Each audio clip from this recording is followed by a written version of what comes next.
위해서 우리 기도드리고 시작하시겠습니다. 아버지 하나님 감사합니다. 오늘 저희들에게 주신 귀한 날, 또 우리는 이렇게 함께 주님의 말씀을 나누고자 둘러앉았습니다. 이곳에서 오늘도 주님 우리에게 주님의 뜻을 드러내시고 주의 음성을 들려주시기를 원합니다. 특별히 이 시대에 저희가 알아야 할 말씀, 깨달아야 할 말씀, 우리의 영혼을 깨우는 말씀이 되게 하여 주옵소서.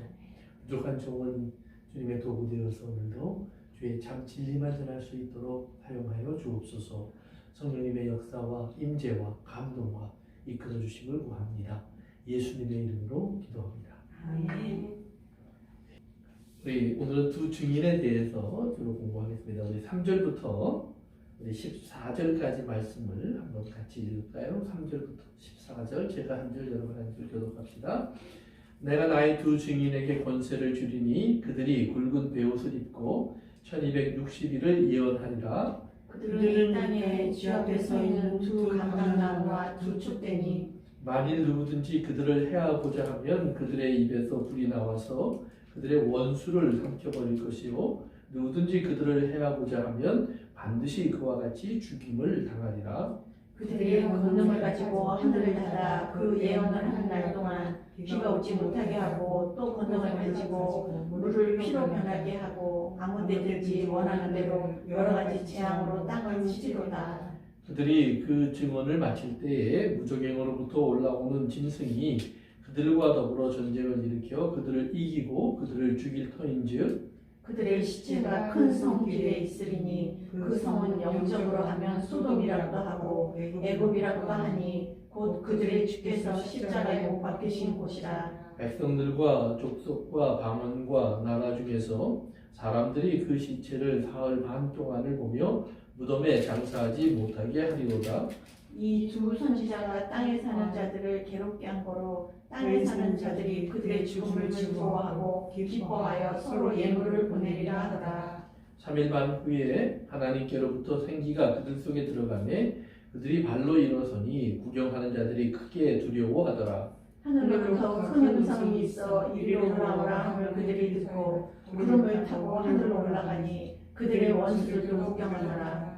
그때 큰 지진이 나서 성 10분의 1이 무너지고 지진에 죽은 사람이 7천이라. 그 남은 자들이 두려워하여 영광을 하늘의 하나님께 돌리더라. 둘째 화는 지나갔으나 보라 셋째 화가 속히 이르는도다. 아멘. 오늘은 우리 두 증인에 대해서 하겠습니다. 두 증인. 우리 지난 시간에 두 증인, 두 사람인 이유가 뭐라고 그랬었죠? 두 사람인 이유가 지금은 두 사람인데 그렇죠. 증언을 확실하게 하기 위해서 확실한 증언이라는 걸 확인하기 위한 그런 개념으로 이해하시면 된다고 했어요. 근데 이 두 증인을 밑으로 내려가 보시면은 10절에 뭐라고 얘기했냐면 두 선지자라고 얘기해요. 즉 증인은 선지자다라는 말이에요.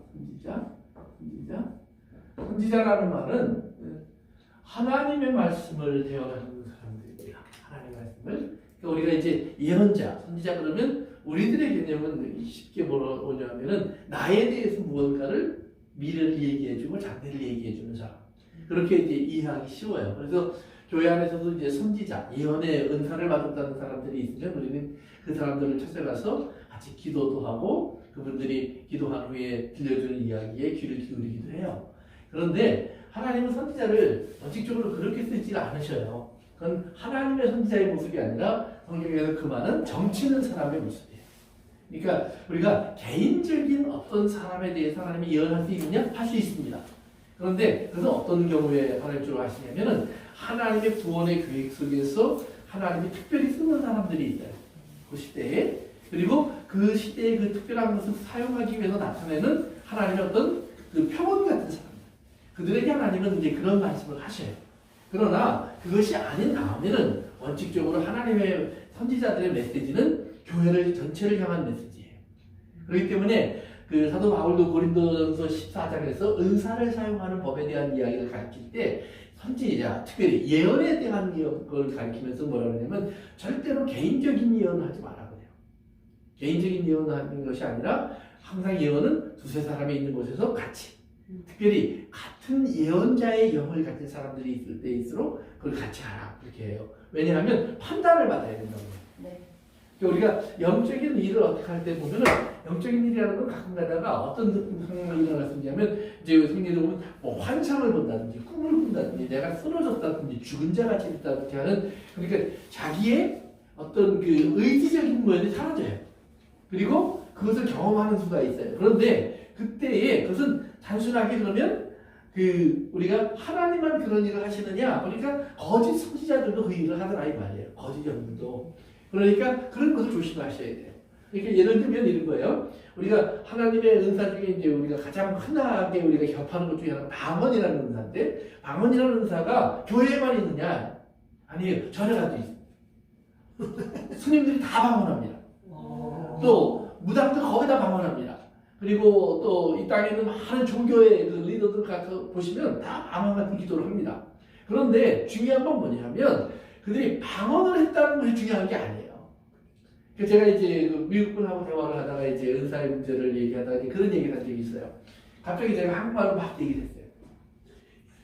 그러니까 이 사람이 이게 방언인지 한국말인지 구분 못하죠. 그렇죠? 그럼 어떻게 구분해요? 그러니까 당연한 거예요. 왜? 한국말이냐 방언이냐 그거 차이는 뭐예요? 못 알아듣어요. 어차피. 그러니까 못 알아듣는다는 의미에서 그것은 이제 우리가 같은 방언이라고 칠 수 있어요. 그러나 중요한 건 뭐냐면 그때 내가 하나님의 말을 하느냐 그 사람에 대해 뭐 이제 그냥 엉뚱한 말도 안 되는 소리를 하느냐 아니면 심지어는 욕을 하느냐 그거 구분 못 하잖아요. 그러니까 구분 못하면 의미가 없는 거예요. 그렇기 때문에 함께 있을 때 그리고 방언은 가능하면 교회적으로 할 때는 뭐예요? 통역하는 사람이 있을 때.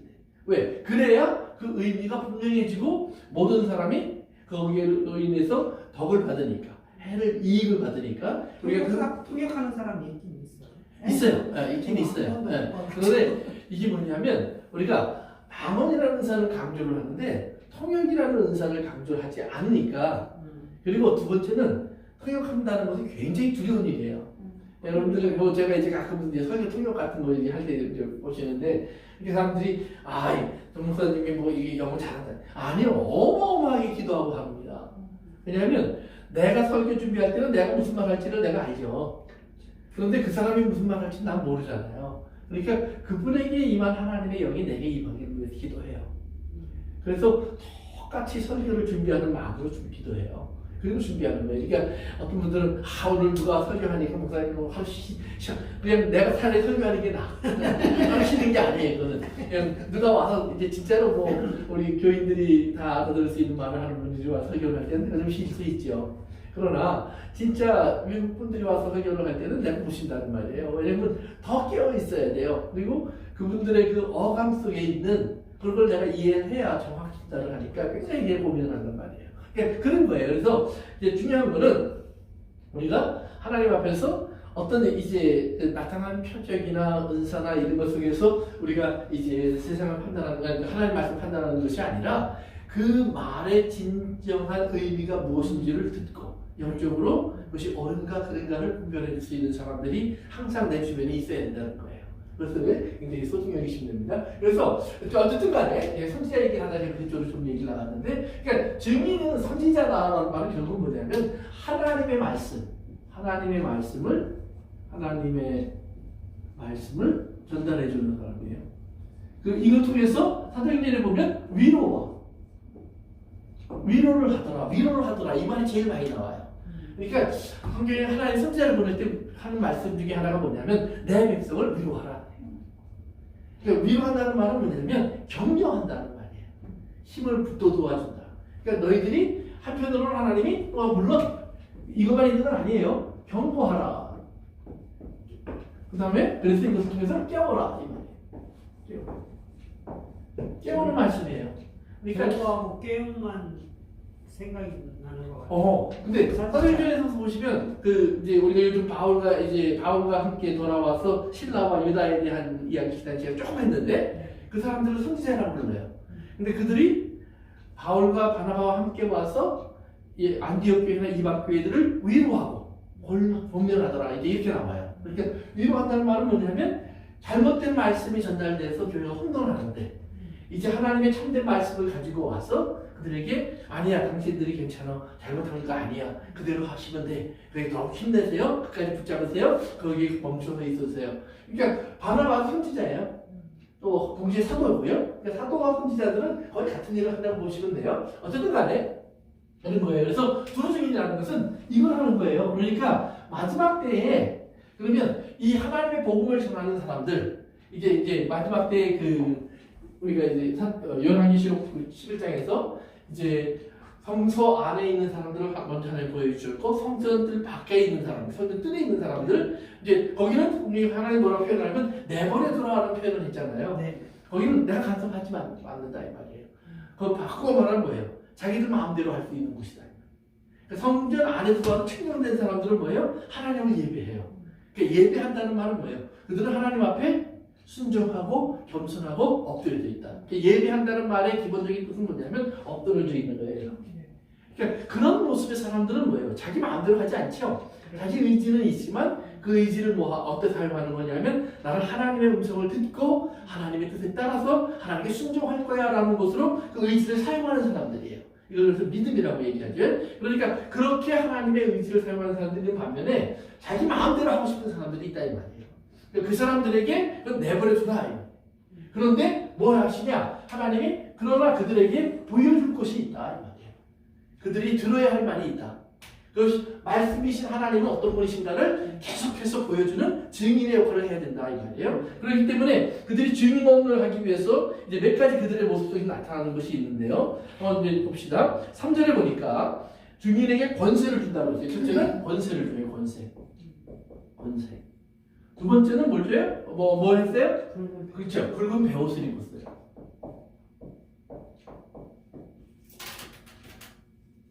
그러면 이제 그들이 1260일 날짜 지난번에 얘기했으니까요. 이 권세와 붉은 베옷을 입으라고 했는데 권세는 그 다음 절에 이제 설명이 나와요. 뭐라고 설명이 나오냐면은 이제 누구든지 4절에 보면 이 권세를 주는데 이 두 증인은 이제 그 4절에 뭐라고 나오냐면 두 촛대, 그렇죠? 네. 두 촛대요. 그다음에 뭐라고 했어요?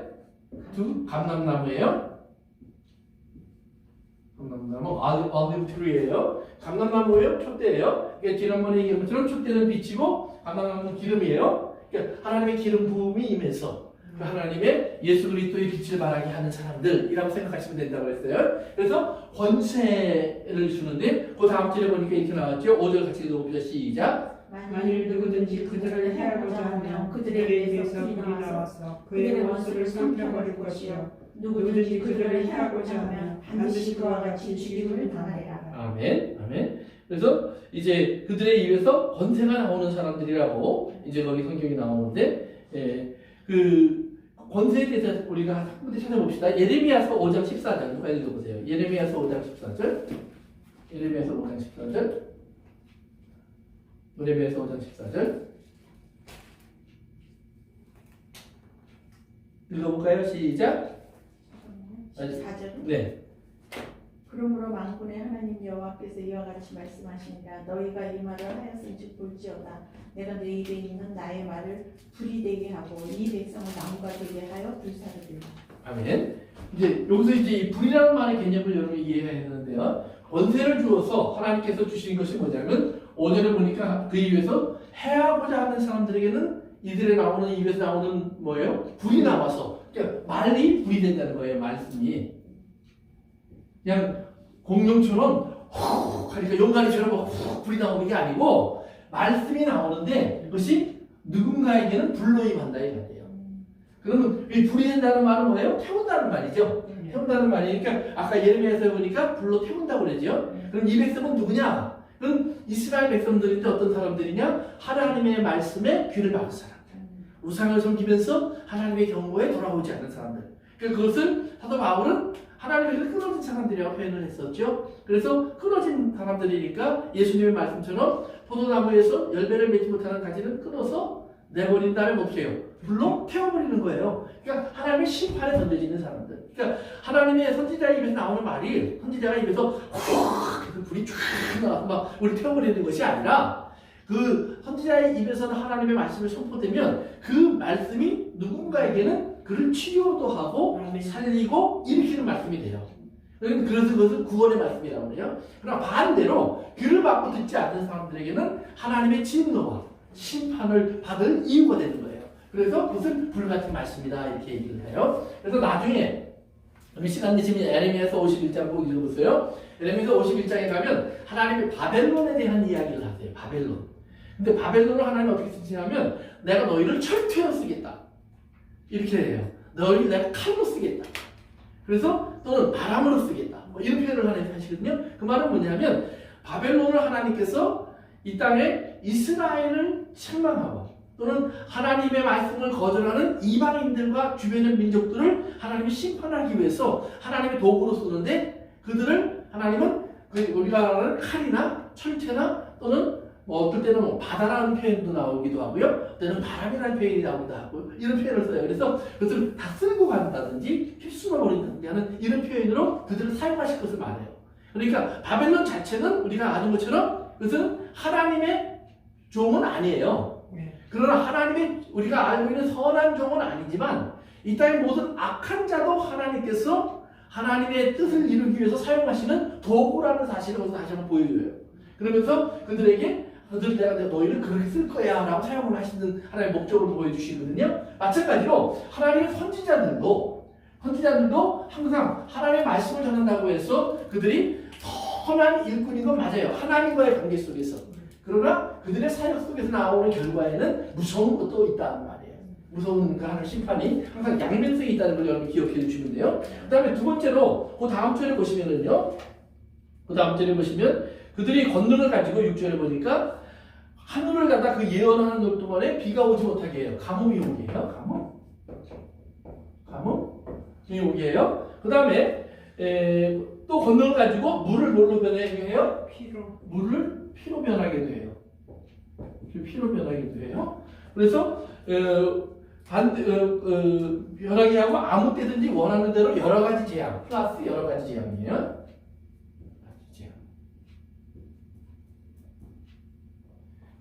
이런 이제 여러 가지 재앙이 나오니까 한번 생각해 봅시다. 불이 말씀이 된다라고 하는 것은 불이 말씀이 된다고 에레미야가 이제 하나님 말씀을 받을 때 하나님이 에레미야에게 주신 말씀이지만 실제로 하나님의 말씀을 전하는 선지자의 삶 속에서 하나님의 말씀을 듣지 않는 이방인들이나 또는 선지자를 해롭게 하려고 하는 사람에게 불이 내려온 기록들이 구약에는 나와요. 여러분 엘리야라는 선지자가 있을 때 구약에 보면 엘리야라는 선지자를 괴롭힌 아합 왕이 있었어요. 근데 그 아합 왕과 엘리야 사이에 이제 팽팽한 긴장 같은 게가 유지되는데 어느 날 아합이 이 엘리야를 잡으려고 해요. 그래서 군인을 보내요. 자기 종들을. 근데 잡으려고 오면 하나님께서 엘리야가 그들을 바라보면서 하나님 앞에 저들이 다 잡으러 왔습니다. 그러면 하늘에서 불이 내려와서 그들을 다 태워버려요. 그러니까 나중에 이렇게 한두 번 실패하고 나니까 이제 왕이 더 화가 나서 또 보내요. 그런데 이번에 온 그 신하는 사실은 아합 왕 밑에는 있지만 개인적으로는 하나님을 두려워하는 사람이에요. 그러니까 제가 조심스럽게 와서는 엘리야를 보면서 큰 소리를 먼저 내요. 나는 하나님을 두려워하는 사람입니다. 내게 불이 임하지 않게 하여 주옵소서. 그러면서 나는 사실 우리 집에다가 하나님의 종들을 내가 숨겨놓고 있는 사람입니다.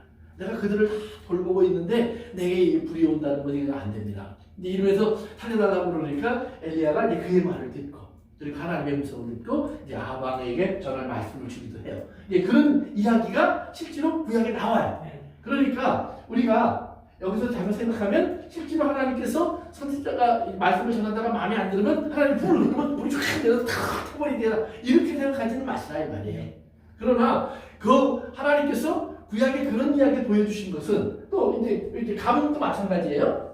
가뭄도 엘리야가 성경에 보니까 이 아합 왕 시절에 이스라엘 사람들이 너무 죄를 짓고 회개할 줄 모르고 이사벨을 따라서 바알신을 huntuk하니까 하나님 앞에 기도해요. 그런데 사실 구약 성경에 보면 하나님 앞에 엘리야가 기도했다는 말은 없어요. 하나님의 음성이 들려서 하나님이 내가 3년 반 동안 가뭄이 오게 하겠다 그래요. 얼마 동안이요? 3년 반. 어디서 많이 들어본 말이에요 지난번에. 한때, 두때, 세때, 한때, 두때, 반때 이렇게 그래서 3년 반 얘기 나왔었죠. 3년 반 동안 가뭄이 들게 하겠다 그래요. 그런데 신약성경 야고보서에 와서 보면 야고보서 5장이요. 17절을 같이 읽어봅니다. 시작. 엘리야는 우리와 성전에 같은 사람이로되 그가 비가 오지 않기를 간절히 기도한지 3년 6개월 동안 땅에 비가 오지 아니하고 거기서 계세요. 다시 기도하니 하늘이 비를 주고 땅이 열매를 맺었느니라. 아멘. 그러죠? 그래서 엘리야에 대한 이야기를 뭐라 그러냐면 저가 기도하니까 하나님이 비를 막아서 3년 반 동안 가뭄이 오게 했고 또 다시 기도하니까 다시 하나님은 하늘에서 이제 다시 비가 와서 모든 초목이 나게 했다는 얘기를 하는 거예요. 근데 우리가 배경을 잘 알죠. 구약성경에 가면 엘리야 시절에 이제 하나님께서 가뭄이 시작될 때는 기도했던 내용은 안 나오지만 이렇게 기도했다고 나와 있고, 그 다음에 그 가뭄이 끝날 때 하나님이 무슨 일을 하냐면 갈멜산으로 엘리야와 그 다음에 이사벨을 따라다니는 모든 선지자들을 불러 모아서 거기서 경합을 하게 하죠. 제가 이 이야기는 이제 두아디라 교회 할 때 했어요. 그래서 그때 얘기 조금 들어보시면 될 거예요. 그래서 거기서 경합을 하게 하는데 하나님의 이제 먼저 저 사람들이 먼저 기도하는데 수백 명이 모여서 막 신이여 비를 주시옵소서 그러는데 안 오죠. 그냥 불이 내려오지도 않고 그러니까 엘리야가 놀리다가 저녁에 돼서 하나님께 다른 말로 말하면 예배드릴 시간이 되었을 때 이제 이런 말이에요. 예배드릴 시간이 되었을 때 이제 엘리야가 거기다 물을 붓고 없는데 어디서 물을 기도하는지 모르겠지만 잔뜩 보여요. 그래서 잔뜩 물을 붓고 그 다음에 하나님 앞에 엎드려 하나님 진짜 하나님이 누군지 보여주십시오. 그랬더니 하늘에서 불이 내려와서 재물을 태우고 물을 다 마르게 하고 그리고는 하나님께 엘리야에게 음성을 또 들려주세요. 내가 비를 오게 할 거야. 그러니까 엘리야가 그 말을 듣고 하나님의 말씀을 따라서 높은 산에 올라가서 이제 먼 곳을 가고 이제 저쪽에서 하얀 구름이 하나 보여요. 그러니까 엘리야가 왕에게 가서 빨리 전하라. 이제 소낙비가 올 거다.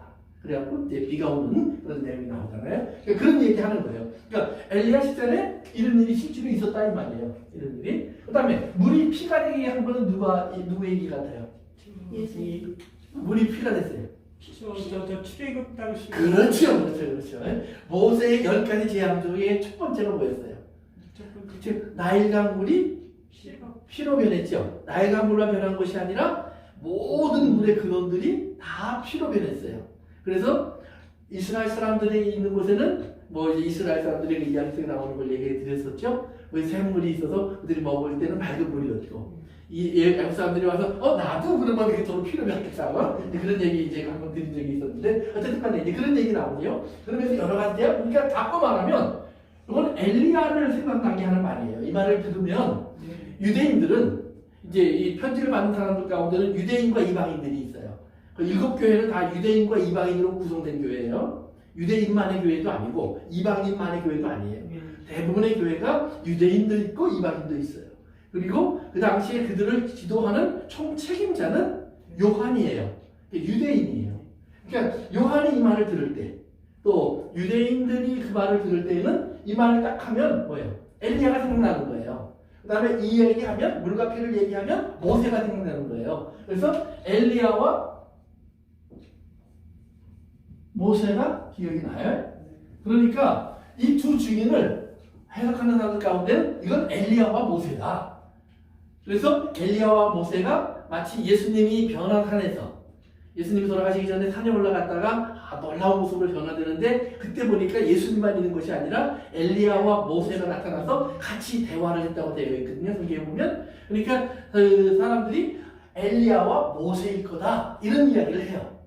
그리고 또 이제 어떤 사람들은 이야기 오늘 두 증인에 대한 얘기 나왔으니까 잠깐 얘기합시다. 어떤 사람들은 모든 사람을 한번 죽어야 돼요. 그래서 성경에 보니까 안 죽고 하나님 나라에 올라간 사람들 이야기가 있어요. 누구예요? 에녹, 또 엘리야. 그러니까 에녹이 홍수가 나기 전에 창세기 6장에 보면 홍수가 났잖아요. 근데 그 홍수가 나기 전에 에녹이 하나님과 365일을 동행하다가 하나님께로 올라갔다는 얘기가 나와요. 하나님이 그를 데려가셔서 아무도 그를 찾지 못하더라. 그러니까 올라갔다는 얘기는 사실 정확히 나오진 않고 하나님이 데려가셨다고만 나와요. 그러니까 에녹이 사라진 거는 본 사람이 없어요.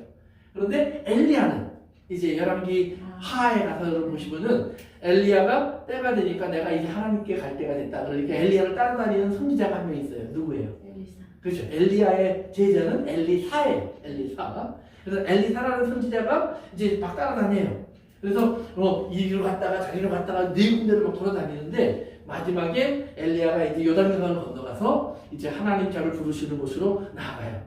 그러니까 이제 엘리야가 너는 왜 나를 이렇게 지금 따라다니냐 그랬더니 하나님 나 오늘 데려갈 거야 그만 와 그랬더니 나도 합니다. 그러나 내가 따라가야 될 이유가 있습니다. 그러니까 엘리야가 그래 내가 너에게 한번 물어보나 보자. 무슨 소원이 있어서 이렇게 따라다니니? 그랬더니 당신의 영감에 갑절을 내게 주십시오. 그랬더니 이제 엘리야가 만약 하나님이 오늘 나를 데려가실 텐데 내가 나를 데려가는 것을 내가 보면 그 은혜가 임할 거야. 그러나 보지 못하면 아니야. 이렇게 얘기를 해요. 그리고 나서 나갔는데 갑자기 하늘에서 불병거와 불발들이 내려와서 엘리야를 데리고 사라져요. 그러니까 본 거예요, 안 본 거예요?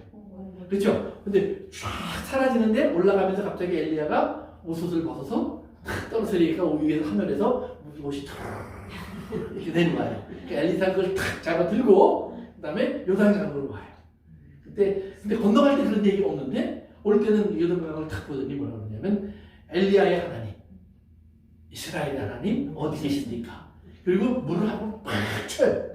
그랬더니 물이 쫙 떨어져요. 팍 치니까 또 쫙 떨어져요. 그래서 퍽퍽퍽퍽 하고 건너와서 쓰러졌어요. 너무 힘들어서 쓰러진 얘기는 없고 그렇게 넘어와서 이제 그 말은 뭐예요? 엘리야의 영감이 엘리사에게 임했다. 이걸 다른 각도에서 보면 예수님이 부활하신 후에 제자들을 다 불러 모으셨어요. 그리고는 이제 하나님께로 가실 때가 됐어요. 그래서 여기에 보면 예수님이 한 500여 명의 사람들을 불러 모은 걸로 되어 있어요. 그리고는 하나님의 나라로 공중으로 올라가는 것을 12사도와 모든 모인 사람들이 함께 바라보고 있어요. 그때 사도행전에는 뭐라고 그러죠? 이스라엘 사람들아 너희가 왜 이렇게 하늘만 멍하니 쳐다보고 있니? 너희가 본 데서 올라가신 예수님은 너희가 본 그 모습 그대로 다시 오리라. 이제는 네가 할 일이 있지? 돌아가서 어떻게 해요? 함께 약속한 하나님의 성령이 올 때까지 모여서 기다려라. 그래서 그들이 돌아와서 이제 가자.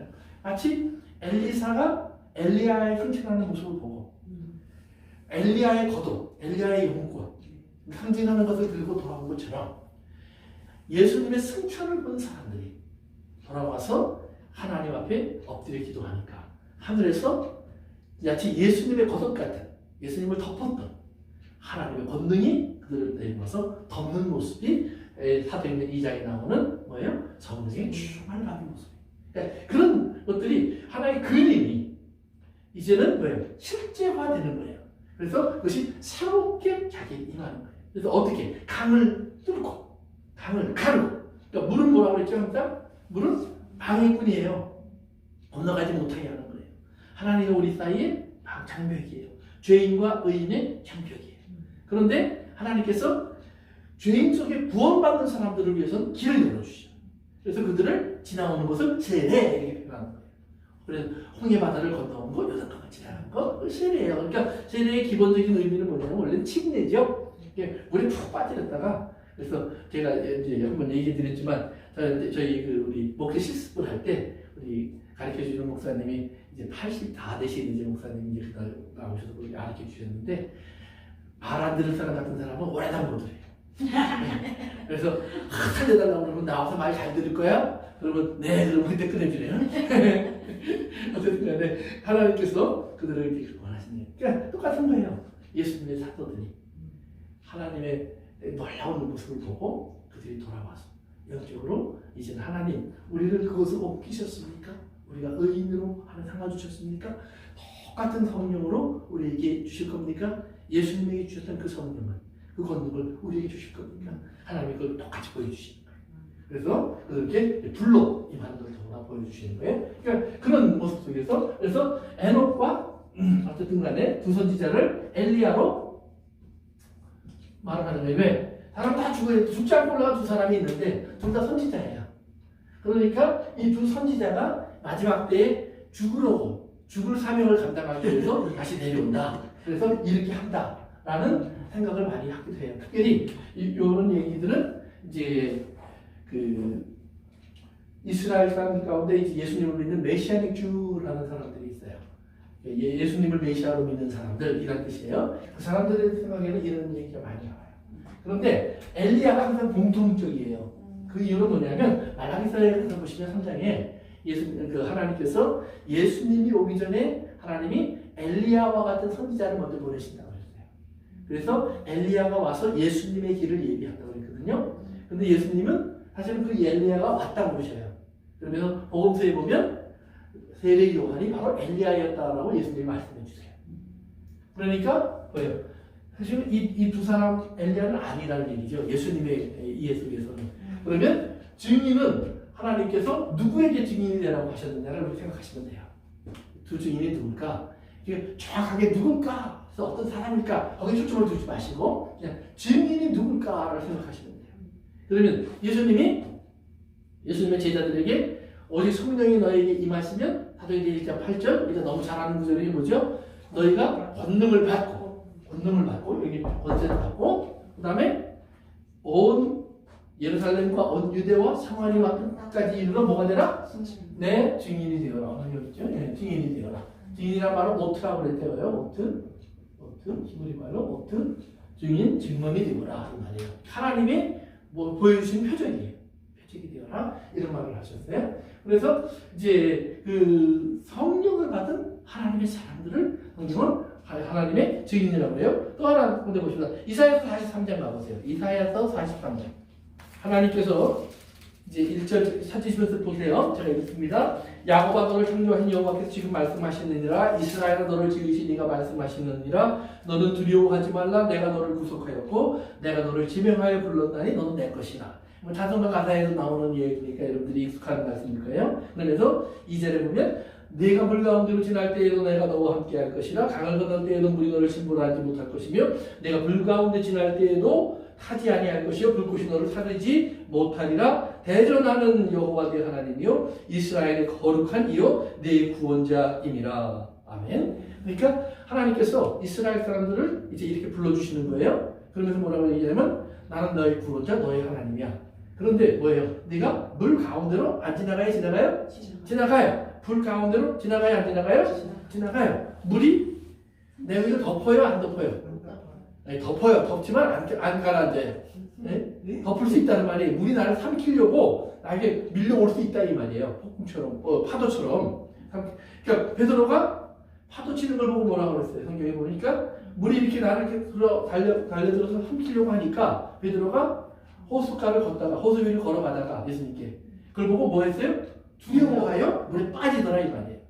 그렇게 예수님이 와서 끄집어내시면서 왜 의심하였느냐 베드로야 이렇게 얘기하죠. 그러니까 그런 이야기예요. 그러니까 물이 빨리 빠질 수 있어요. 우리 순간적으로 두려워할 수 있다 이 말이에요. 그러면 예수님이 와서 끄집어내 주신다 이 말이에요. 그래서 너를 삼키지 못할 것이라. 그래서 타지도 않고 그 다음에 뭐예요? 그 다음에 빠지지도 않고 사르지도 않아요.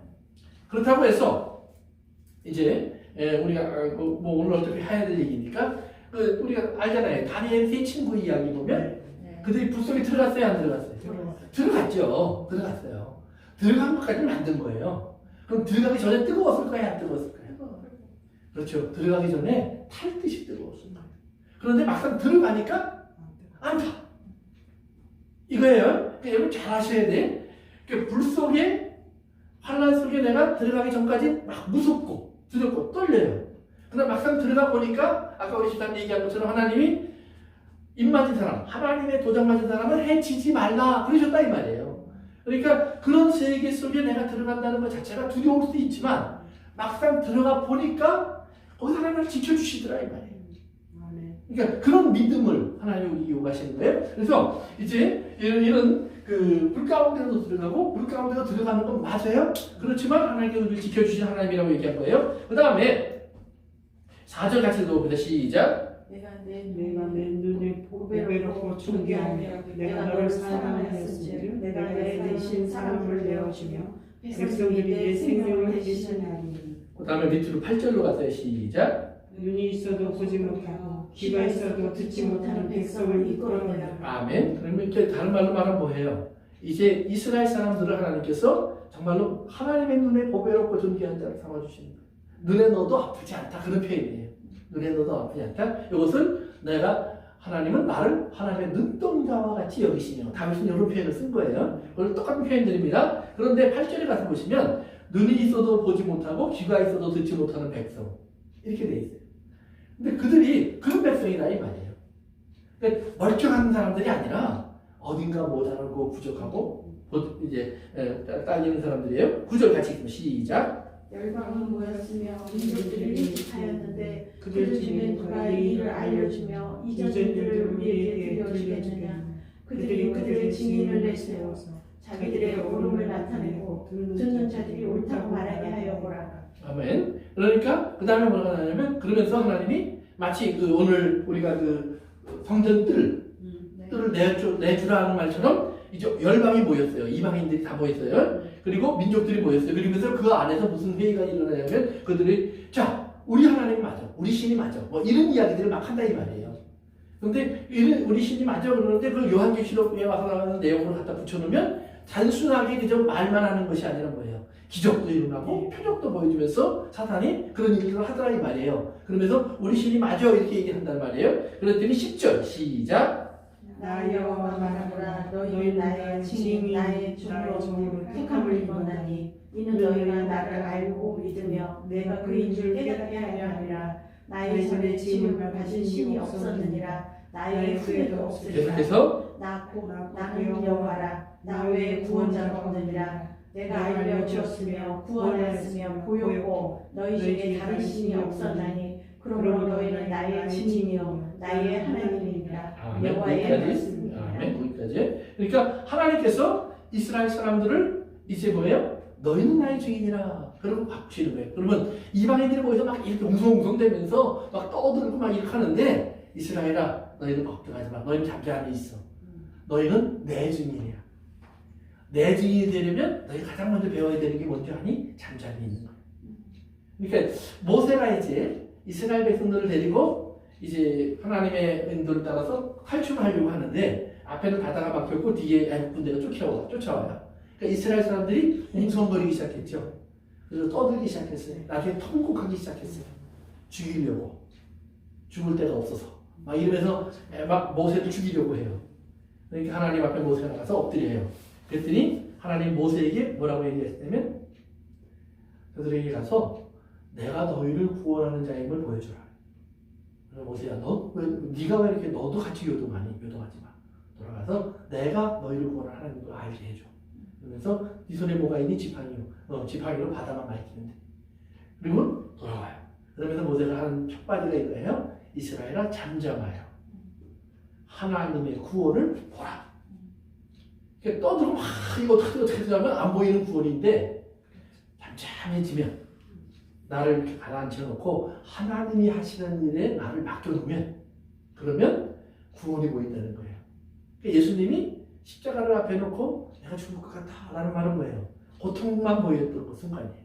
그런데 기도하니까 그 다음 세계가 보여요. 그래서 성경에 뭐라고 표현했냐면 앞에 있는 구원이에요. 앞에 있는 승리를 때문에, 앞에 있는 상급 때문에 예수님이 더 이상 이 눈앞에 보이는 것으로 두려워하지 않게 돼서 그것을 기쁨으로 나아갔다. 기쁨으로 나아갔다. 이제 그런 표현을 쓰는데, 그처럼 주님께서 말씀하시는 거예요. 이스라엘아, you are my witness. 너희가 내 증인이야. 사람들은 나를 보는 게 아니라 너희를 볼 거야. 근데 너희를 보면 내가 너희의 구원자, 너희의 하나님, 내가 참 하나님인 것을 이스라엘 사람들은, 아니 온 세상이 보게 될 거야. 그러니까 두 증인이란 말은 뭐예요? 결국 예수님이 말씀하신 대로 신약성경에서 교회가 그 증인이에요. 구약성경에 보니까 하나님께서 이스라엘을 그 증인을 썼어요. 바꿔 말하면 구약시대는 이스라엘이었지만 신약시대에는 신령한 이스라엘, 참 이스라엘, 거기에는 민족적인 이스라엘뿐만 아니라 이방인인 새로운 이스라엘도 포함이 되어서 하나된 몸을 이룬 하나님의 교회. 그 교회가 뭐예요? 증인의 역할을 한다 이 말이에요. 그러니까 구약부터 신약까지 모든 하나님의 역사를 다 모아서 문제는 예수 그리스도 안에서 하나님이 살아계심과 하나님을 보여주는 증인으로서 우뚝 서 있는 하나님의 교회를 이야기하는 거예요. 무슨 말인지 아시겠죠? 그러니까 저게 엘리야일까 또는 에녹일까 뭐 이렇게 고민하지 마시라 이 말이에요. 고민하지 마. 그래서 이거라고 성경이 얘기하는 거냐면 아니야. 증인은 하나님께서 하나님을 보여주기 위해서 사용하는 사람들이에요. 그런데 어떻게 보여주느냐? 두 종류의 사람이 있는데 악인이 있어요. 악인은 성경에 보니까 로마서에서 바울이 그런 얘기를 하죠. 애굽의 바로를 가리키면서 모세와 바로를 비교하면서 저 바로는 악인이야. 근데 하나님이 악인도 악한 일에 합당하게 쓰셔. 그래서 뭘 나타내요? 하나님의 영광을 드러내셔. 그런데 뭐예요? 모세에게 뭐냐면 내가 긍휼히 여길 사람은 또 긍휼히 여겨.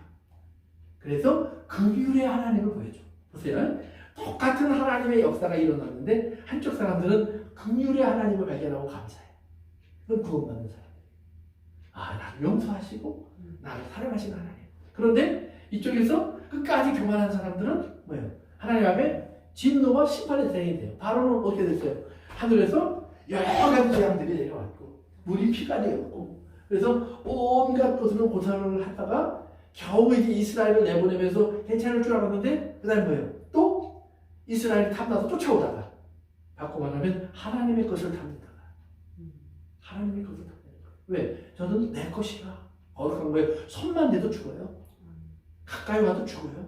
이건 하나님의 거룩이에요. 그런데 그들을 탐내다가 그가 어디로 가요? 그들을 하나님이 옮겨가시는 곳으로 쫓아오려고 하는데 그들이 자기들의 신이 살고 있다고 생각했던 그 홍해 바다가 그들을 가로막고 그들을 삼켜버려요. 하나님의 심판과 진노가 그들에게 임하는 거예요. 왜? 하나님은 땅을 바다에서 먼저 꺼내내신 하나님이에요. 그러니까 땅과 바다의 경계선이 있고요. 그래서 땅에 하나님은 하나님의 사람을 심으셨어요. 거기에 살게. 그래서 바다가 그 경계선을 넘어오지 못하게 했어요. 그런데 그 악한 자들은 어떻게 해요?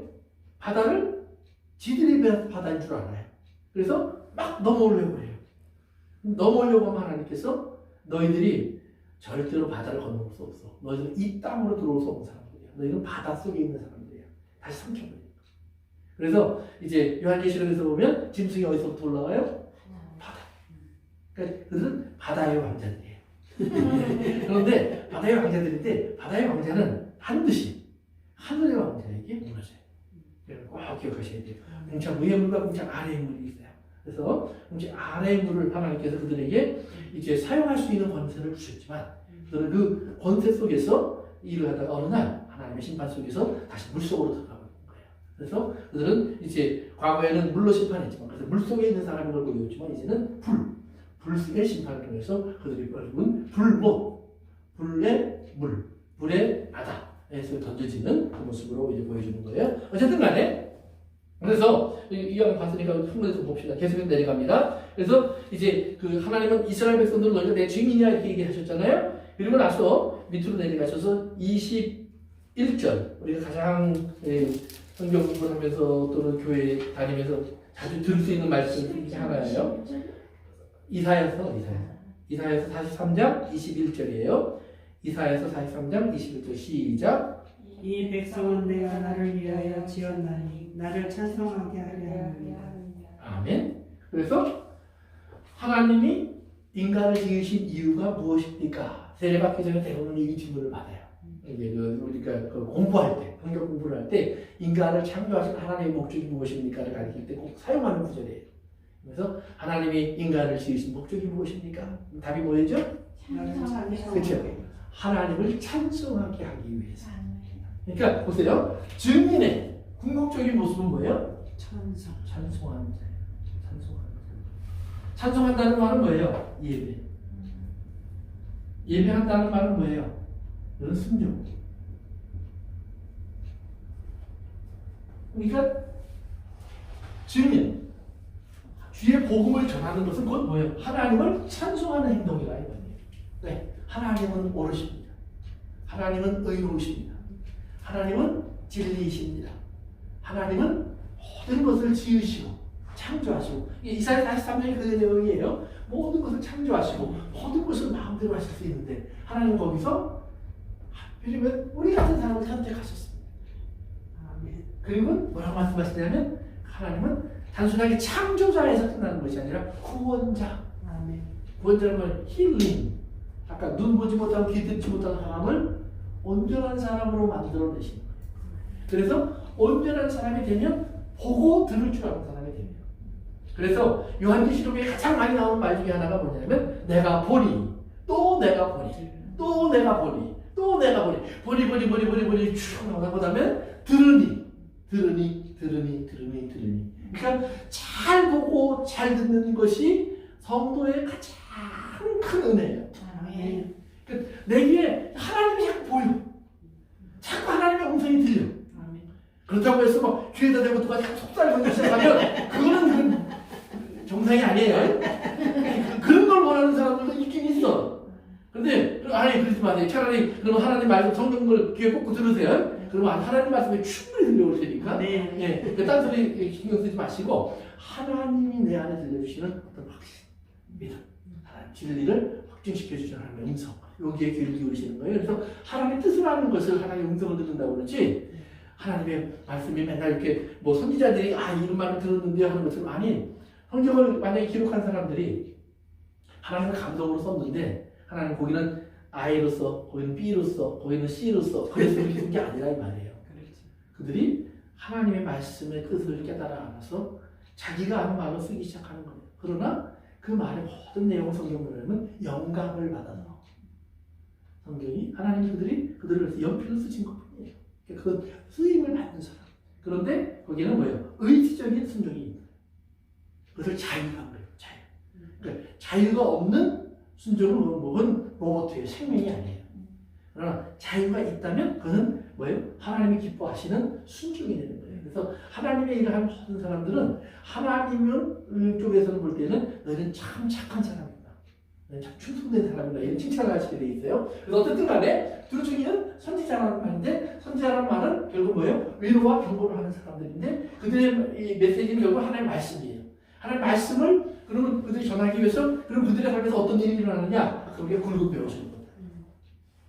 이거를 이제 다른 표현으로 바꿔놓으면 성경 이제 이사야서 7장이나 이럴 때 무슨 얘기가 나오냐면 하나님이 이스라엘 사람들을 그들이 불에 탄 사람들이에요.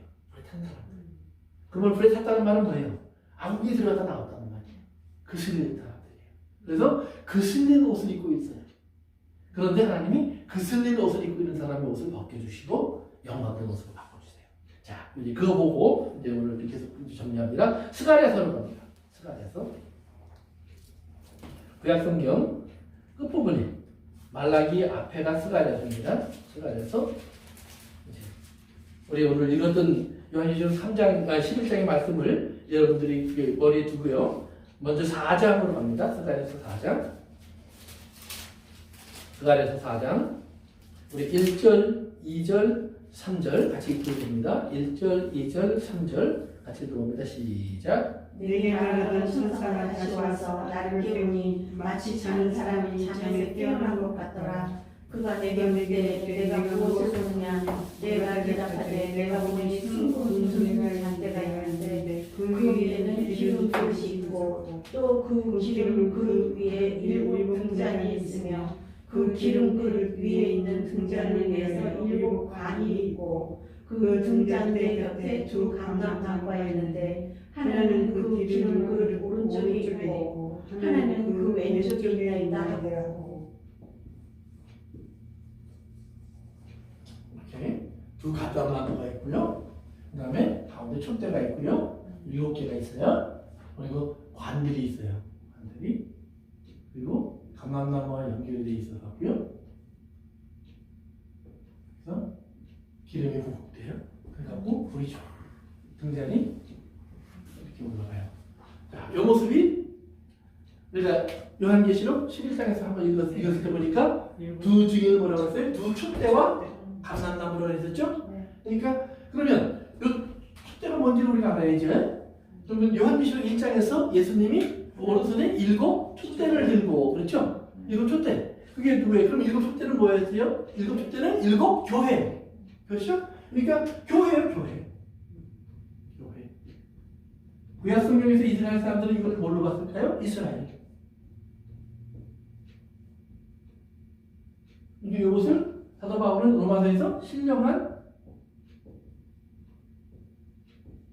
이스라엘, 영적 이스라엘, 참 이스라엘 이렇게 정리를 했죠. 그러니까 이걸 얘기하는 거예요. 교회가 지금 촛대는 감람나무는 교회다. 그럼 감람나무는 뭐예요? 오일. 뭐예요? 성령. 그러니까 성령님의 공급을 받아서 우뚝 교회 옆에 서 있는 사람들.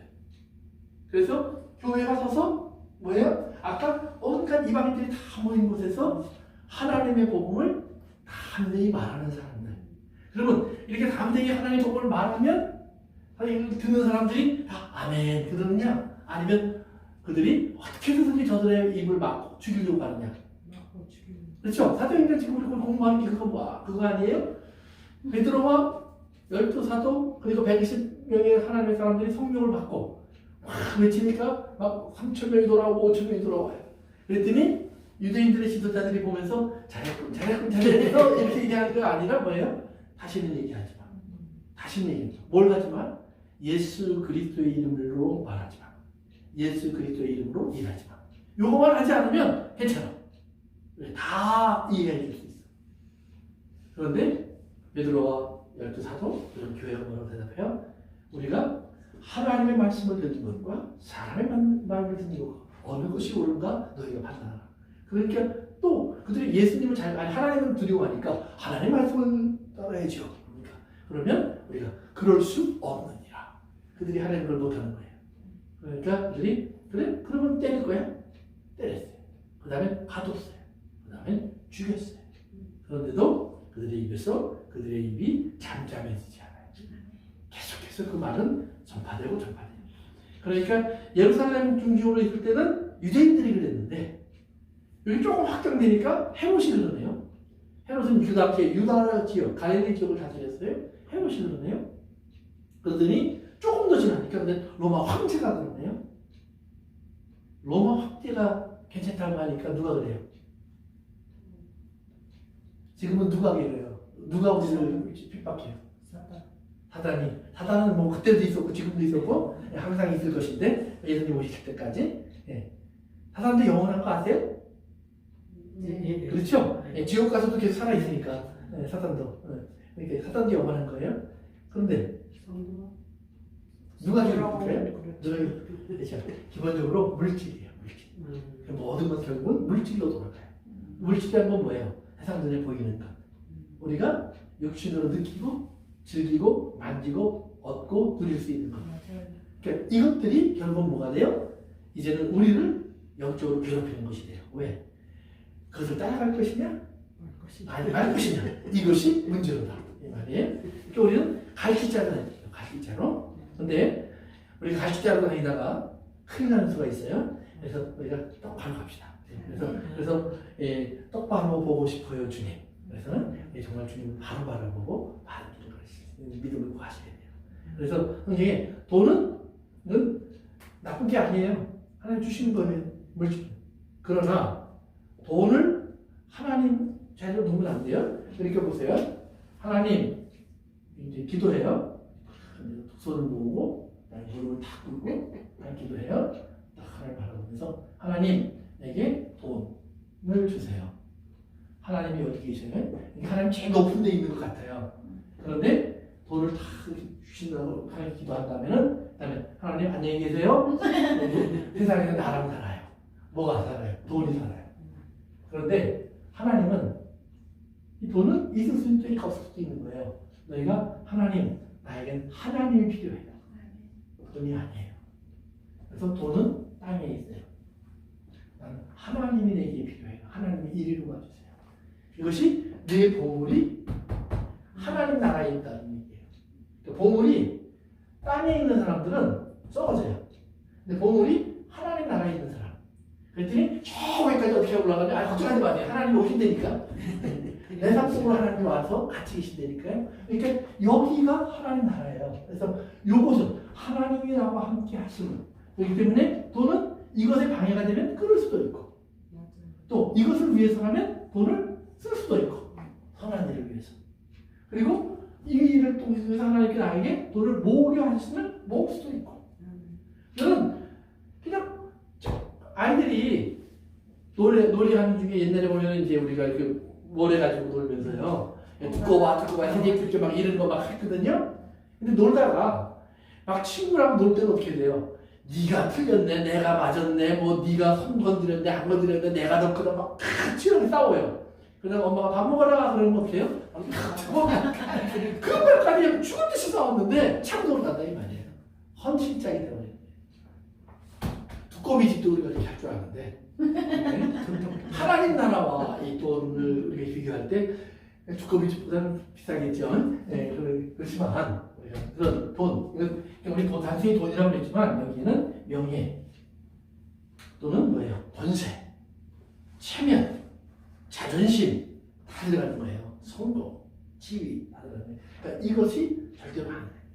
그래서 성경에서 하나님의 성도들이 왜 가난할 수밖에 없느냐? 는 이거예요. 이것이 나에게 만족을 줄 수 없는 것인 걸 알아요. 그런데 이상하죠. 예수님이 그 거지 사케와 거지 바디메오를 부를 때 소종 바디메오를 부를 때 보면 바디메오가 예수님 부르신다고 하니까 자기 깡통하고 겉옷을 벗고 예수님께 가요. 그런데 우리는 다 들고 가보면 예수님이 벌써 가버리셨네. 이게 생기는 동안에. 그래서 성경이 뭐라고 했어요? 지붕 위에 있는 데는 집 안으로 내려가지 말고 겉옷을 가지고 찾으러 가지 말고 바로 예수님 따라가는 거예요. 그래서 따라가면 예수님이 다 준비해 갖고 계세요. 다 준비해 갖고 계세요. 이제 다이아몬드를 놓고 가면 먼지만 있어요. 그렇지만 거기에 하나님이 계세요. 기억하세요? 그래서 우리가 이제 이런 모습을 보여주잖아요. 근데 어디서 이렇게 스가랴서에 보니까 이제 그런 얘기를 하면서 자, 그러면 이제 이게 밑으로 내려가세요. 밑으로 내려가세요. 스가랴 4장 밑으로 내려가세요. 밑으로 내려가셔서 다시 이제 11절로 가세요. 시작. 내가 그에게 물어이르되 등잔 때 좌우에 두 감람나무는 무슨 뜻이니까 하고 그렇게 해요. 이게 계속 그러면서 이게 도대체 무슨 뜻입니까? 이게 계속 알려달라고 그러는 거예요. 그런데 답은 뭐예요? 그게 너야, 그게 남이야 이런 얘기 하나 안 한다는 말이에요. 엘리야야, 엘리사야, 에녹이야, 모세야 그러지 않으신다는 말이에요. 그냥 기름을 흘리는 두 분만이에요. 기름을 주는 거예요. 그러니까 감람나무의 역할은 기름을 주는 역할이다. 너와 함께 하고 있는 교회와 함께 하고 있는 기름을 주시는 하나님, 성령님. 너는 그 하나님의 성령의 기름 부음 받은 사람들이 기름을 계속해서 공급하기 위해서 하는 선한 수고. 이것이 기름을 붓는 자들의 손버릇일 뿐이지 그것이 누구냐는 얘기 안 한다 이 말이에요. 그런데 재미있는 거는 이제 보시면 지금 여기서 스가랴 4장에서는 하나님이 누구한테 얘기하느냐? 스룹바벨이라는 사람한테 얘기하는 거예요. 스룹바벨이에요.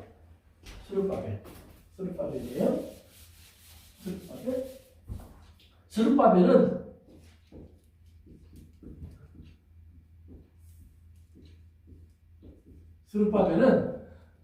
유대 총독으로 보냄을 받은 사람이에요. 그러니까 유대인들이 포로로 잡혀갔다가 나라 잃고 막 고생을 하다가 하나님께서 예루살렘을 다시 재건할 수 있도록 이제 고레스라는 왕을 통해서 이제 시작을 하셨어요. 그때 보냄을 받아서 예루살렘 지역을 다스리면서 성전 건축을 책임진 그런 사람이 스룹바벨이에요. 그런데 유대인인데 이름에 바벨이 붙어요. 그래서 그 스룹이라는 말은 뭐냐면 싹이라는 말이에요. 또는 출신. 그러니까 바벨에서 태어난 사람. 바벨의 사람이라는 뜻이에요. 그러니까 바벨이라는 말은 사실은 뭐예요? 우리가 좋은 얘기를 안 쓰잖아요. 그런데 하나님은 바벨 출신 사람들을 써서 의로운 일을 하신다 이 말이에요. 근데 스룹바벨이 성전 건축을 하는데 너무 반대가 주변에 많아요. 그래서 중간에 멈춰요. 못하겠다. 그러니까 학계, 스가랴 이제 이런 선지자들이 아닙니다. 계속 하셔야 됩니다. 하나님이 도와주실 겁니다. 그러면서 스룹바벨을 막 격려하는 거예요. 여기 보면 그래서 학계서와 스가랴서 또는 에스더서, 느헤미야서 여기에 스룹바벨 얘기 많이 나와요. 그래서 이제 그 얘기 막 하는 거거든요. 그러면서 그 위로 올라가 봅시다. 다시 이번에는 6절에 가서 보세요. 6절 4절에 보면 내게 많은 천사들에게 물어 이르되 주여 내 주여 이것들이 무엇입니까? 이 감람나무랑 촛대가 도대체 뭡니까? 라고 또 물어보는 내용이 거기도요. 그랬더니 천사가 대답을 하는 거예요. 그 6절 가서 시작. 그에게 대답하여 이르되 여호와께서 스룹바벨에게 하신 말씀이 이러하니라. 만군의 여호와께서 말씀하시되 이는 힘으로 되지 아니하며 능력으로 되지 아니하고 오직 나의 계속해서? 영으로니라. 큰 산아 내가 무엇이냐? 스룹바벨 앞에서 평지가 되리라. 그가 머릿돌을 내놓는데 우리가 외치기를 은총이 그에게 있을지어다. 계속해서요?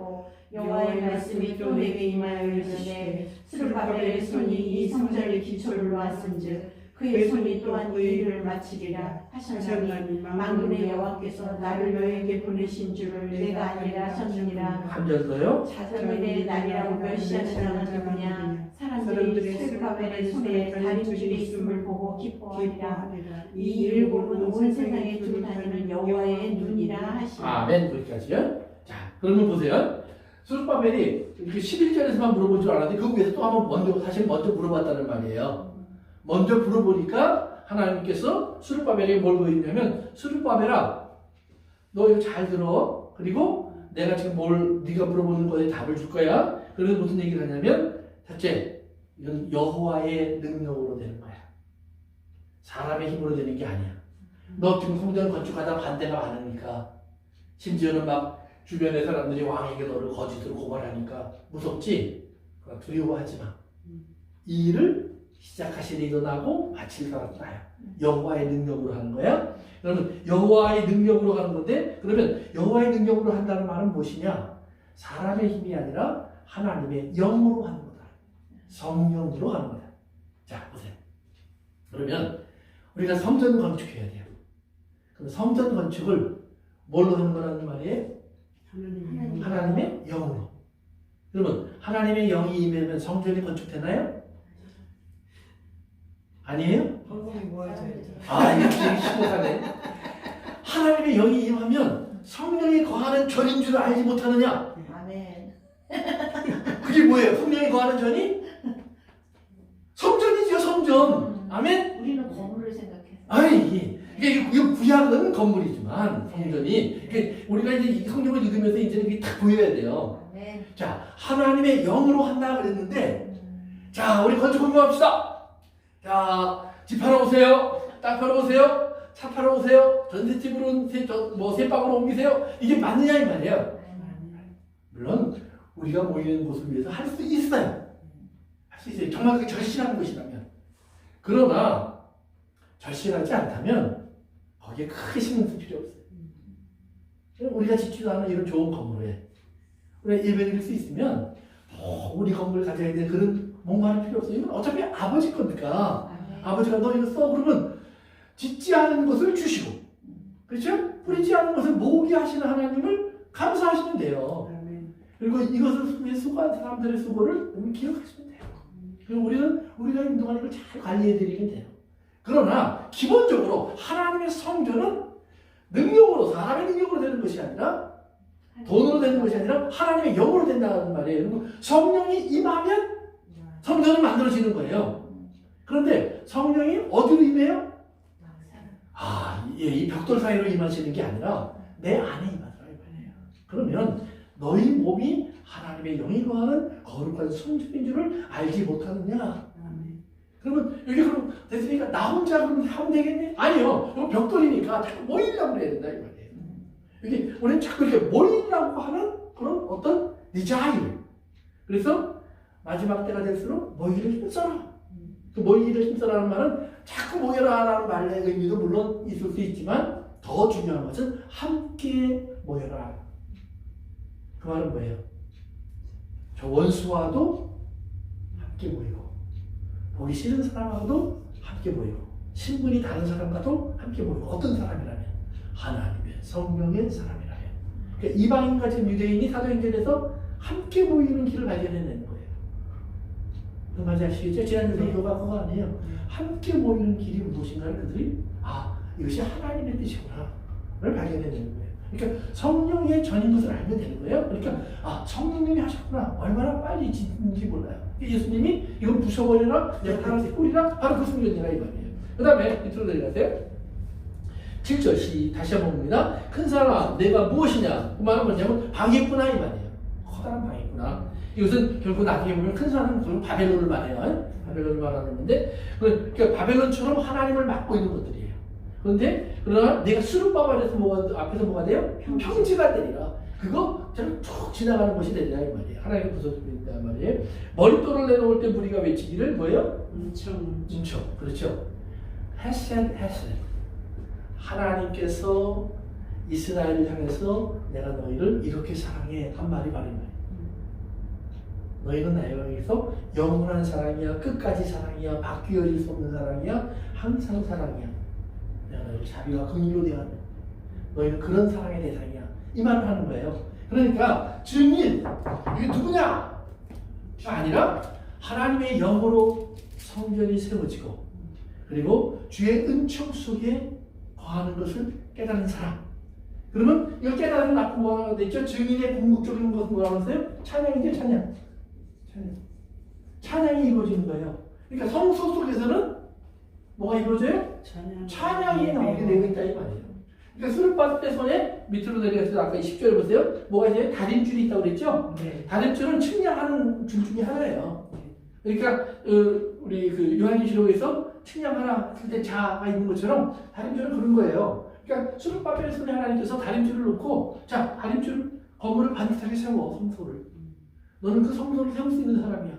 그러니까 우리가 뭐예요? 너희를 하나님께서 우리가 하나님 성전으로 너희를 내가 측량해서 온전히 세운 사람 그들이 증인이야 이 말이에요. 그러니까 성전인 사람.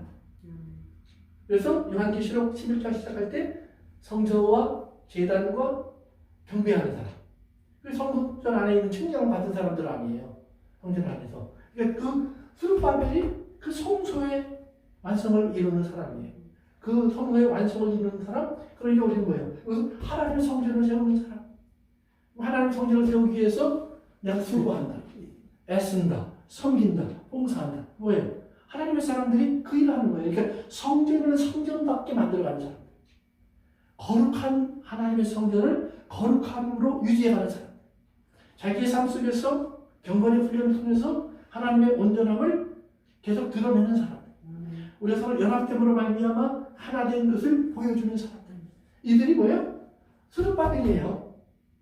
무슨 말인지 아시겠죠? 네. 그 다음에 다음까지 해야 되니까 3장으로 가세요. 서간에서 3장 그 앞장입니다.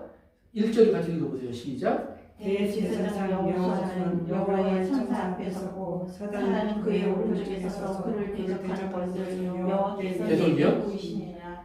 여호와께서 사탄에게 이르시되 사탄아 여호와께서 너를 책망하노라. 예루살렘을 간 여호와께서 너를 책망하노라. 이는 불에서 꺼낸 그스린 나무가 아니냐 하실 때 여호수아가 더러운 옷을 입고 천사 앞에 서 있는 자 여호와께서 자기 앞에 선 자들에게 명령하사 그 더러운 옷을 벗게 하시고 또 여호수아에게 이르시되 내가 내 죄악을 제거하여 버렸으니 내게 아름다운 옷을 입히리라 하시기로 내가 말하되 정결한 관을 그의 머리에 씌우소서 하매 곧 정결한 관을 그 머리에 씌우며 옷을 입히고 여호와의 천사는 곁에 섰더라. 아멘. 거기까지 봅시다.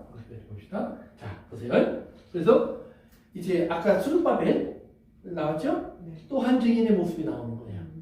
그건 누구냐? 여호수아예요. 여호수아는 구약 우리 창세기, 출애굽기, 레위기, 민수기, 신명기 뭐 거기 나오는 거기서 이제 가나안 땅으로 이스라엘을 데리고 들어간 여호수아가 아니라 다른 여호수아예요. 다른 여호수아예요. 이름만 똑같아요. 다른 여호수아예요. 벌써 역사적으로도 이거는 수백 년 차이가 나는 사람이에요. 전혀 다른 사람이에요. 그래서 여호수아인데 어떤 여호수아냐? 대제사장이에요. 우리가 여호수아서의 여호수아는 에브라임 지파 사람이에요. 에브라임 지파 사람은 제사장이 될 수가 없어요. 레위 지파의 후손이에요. 그러니까 여기서 말하는 대제사장 여호수아라는 말은 레위 지파의 후손이라는 말이에요. 그 중에서도 아론 집안의 후손. 그 집안의 후손 중에 여호수아라는 이름을 가진 사람이 있었는데 당시의 대제사장이에요. 언제? 성소를 지을 때. 근데 성전도 안 됐으니까 대제사장이라는 그 직분의 어떤 가치도 없는 거예요. 대제사장이 있으면 뭐해요? 제사를 드릴 수가 있어요. 하나님의 전에 들어갈 수가 있어요. 뭐 아무것도 할 게 없어요. 그러니까 그냥 이름만 갖고 있는 거예요. 그러니까 아무것도 할 수 없으니까 그런 모습, 별거 아닌 모습, 초라한 모습, 그것을 2절에 보니까 사탄에게 이르시되 사탄아 여호와께서 너를 책망하노라 예루살렘을 택한 여호와께서 너를 책망하노라 그러면서 불에서 꺼낸 그슬린 나무가 아니냐 그러는 거예요. 바꿔 말하면 사탄이 꼴좀 보십시오 이 말이에요. 꼴좀 보십시오. 그러니까 사탄은 욥과 같이 경건한 사람을 하나님이 축복하는 사람을 보면 시기하고 질투해서 누가 하나님 안 섬깁니까 그래요. 그래놓고 지가 다 망가뜨린 다음에는 욥 친구들을 데려와 욥을 놀리면서 니콜 좀 봐. 그러니까 지가 그 짓을 다 해놓고 이럴 때는 고발하고 저럴 때는 가서 또 놀리고 이게 사탄이에요. 그러니까 사탄 같은 사람들이 있죠. 누가 잘 되면 얼마나 잘 되나 보자. 그리고 또 못 되면 그럴 줄 알았어. 근데 이러지 말고 우리가 이러지 말고 그건 누구예요? 사탄 닮았구나 내가. 그런 얘기할 때마다 어쩌면 내 안에 사탄이 있나. 그래서 하나님 앞에 그걸 내려놓고 씻어가시기 바래요. 그래서 그 슬린 나무가 아니냐. 하나님은 그러나 그걸 물어봐요. 그 슬린 나무 연단했다. 내가 아궁이에 넣어서 화로에 넣어서 도가니에 넣어서 불로 내가 연단했다. 우리 기억나시죠? 라오디게아 교회에 하나님 뭐라 그랬어요? 불로 연단한 뭐래요? 금을 사라. 지금 너희들 네가 볼 때 이거 초라해 보이지? 이거 아무것도 아닌 것 같지? 뭐 옷은 다 더러워졌고 뭐 검정에 다 둘러싸여 있고 이건 죄인의 모습밖에 없지. 그런데 이게 내가 연단한 모습이야. 저를 위해서 준비한 것이 있어. 그러면서 마치 탕자의 옷을 갈아입혀. 하나님께서 4절부터 옷을 갈아입혀야 돼요. 더러운 옷을 벗겨라. 그리고 뭐라고요? 옷을 벗겼는데 그것이 죄악을 속하여 준 거예요. 그 다음에 아름다운 옷을 입혀라. 그 뭐예요? 거기서 제 대신 화관을, 그러니까 영광된 기름물 그에게 부어주시는 거예요. 그러면서 정결한 관을 머리에 씌우고, 그 다음에 그 옷을 입히고 그에게 말을 해라. 저는 7절에 보니까 내 도를 행하며 내 규례를 지키며 내 집을 다스릴 것이요 내 때를 지키실 것이며 또 너를 믿는 자들 가운데 왕래하리니 대제사장 여호와서와야 너와 네 앞에 앉은 내 동료들은 내 말을 들을 것이니라. 이들은 예표의 사람들이라. 내가 내 종을 쌍나게 하리라. 그래서 그 구약시대에 바로 그 여호수아, 그렇게 깨끗하게 받은 그 여호수아의 모습이 누구냐? 예표란 말이에요. 예표.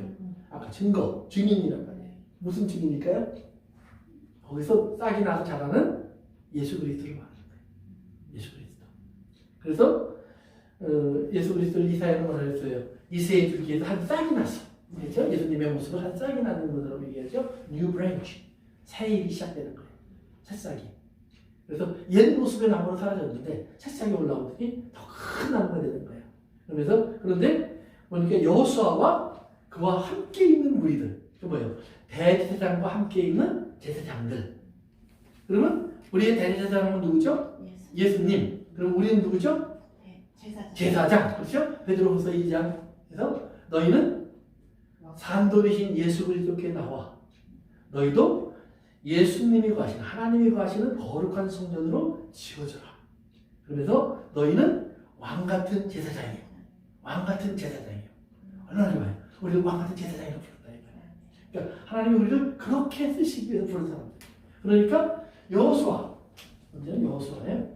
이게 이제 우리가 성경을 읽을 때 착각하면 안 되는 게 이건 3장에 나오는 이야기인데요. 그런데 원래 성경은 3장, 4장 구분이 있어요, 없어요? 없어요. 없어요. 쭉 이어지는 거예요. 쭉 이어지는 거예요. 심지어 띄어쓰기도 없어요. 그래서 어디서 띄어쓰느냐 이것도 이게 보통 어려운 게 아니에요. 원래는.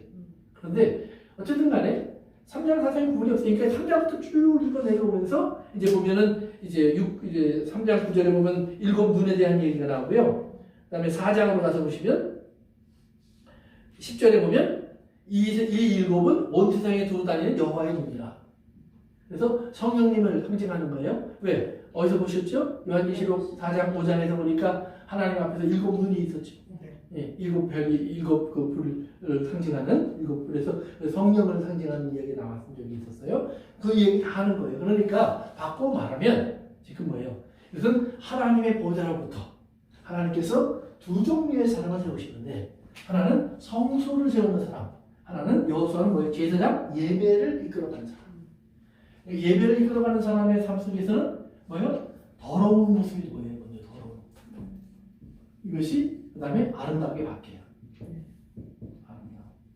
그러면 더러움은 뭐죠? 죄인의 모습이에요. 그 다음에 이것은 영광된 왕의 모습이에요. 승리자, 이긴 자의 모습이에요. 예수님이 이 땅에 오셔서 죄인과 같이 되셨고 사람의 형상을 되고 죄인과 같이 더러운 모습이 되셔. 그런데 더러운 모습을 통해서 예수님은 뭐가 돼요? 하나님께 제물이 돼요. 제물. 그렇죠? 십자가. 제물은 뭐예요? 예배. 온전한 제사를 드려서 하나님께 영광을 돌리니까 하나님이 부활을 통해서 영광된 옷을 입히셨습니다. 그러니까 이 죄인이 영광된 옷을 입고는 이 십자가의 은혜를 우리에게 전달해 주시는 그 이 하나님의 은혜, 그걸 말미암아 우리를 여호수아와 함께 있던 하나님의 영광을 드러내는 사람들. 그래서 구약에서는 예표, 앞으로 있을 일이라고 얘기했지만 지금은 뭐예요? 이미 일어날 일, 증거. 지금 있는 일 보여주는 거예요. 지금의 역할이 좀 다르죠? 네. 그럼 미래의 일을 위해서 예언했다면 우리는 뭐예요? 지금과 장래의 일을 위해서 하나님이 이미 하신 일도 보여준다. 그래서 우리 안에 이런 것이 있어요. 그러니까 지금 두 감람나무, 두 증인, 선지자, 두 감람나무 두 축제는 뭐냐? 하나님의 온전한 성소의 모습을 만들고 그리고 온전한 예배자의 모습이 이루어집니다. 그 증인하는 사람들은 그렇기 때문에 막 말로 뭐 복음이 어떻고 요한복음 3장의 힘줄이 어떻고 이 얘기를 하는 것이 아니라 뭐예요? 온전한 성소의 모습과 온전한 예배자의 모습을 여러분들이 삶으로 보여주면 그러면 그것이 증인이에요. 그것이 메시지예요. 그렇기 때문에 그 다음부터 이제 우리가 보겠지만 우리가 죽고 상하고 고난받고 아픔이 있는 거예요. 왜? 예배자의 모습이에요. 그러나 그럼에도 흔들리지 않고 온전하게 확실한 믿음 위에 서서 인내를 지켜 끝까지 가요. 왜? 완전한 성전이니까. 흔들 수 없으니까. 사단이 넘어뜨릴 수 없으니까. 네, 이런 하나님의 은혜를 여러분들이 기억하시면서 이 다음을 보시면 이제 요한계시록 또 큰 은혜의 메시지가 담겨 있는 걸 발견하게 될 겁니다. 예, 오늘 거기까지만 하겠습니다. 고마우신 아버지 하나님 참 감사합니다. 오늘 우리들에게 주신 말씀을 통해서 저희들이 이 말씀을 잘 마음에 품고 기억하며 온전한 예배자여 또 하나님의 거룩한 성전의 모습을 우리에게 주셔서 이 모습과 이 삶을 통해서 우리가 주께 영광 돌리는 찬양이 되게 하여 주옵소서. 예수님의 이름으로 기도합니다. 아멘.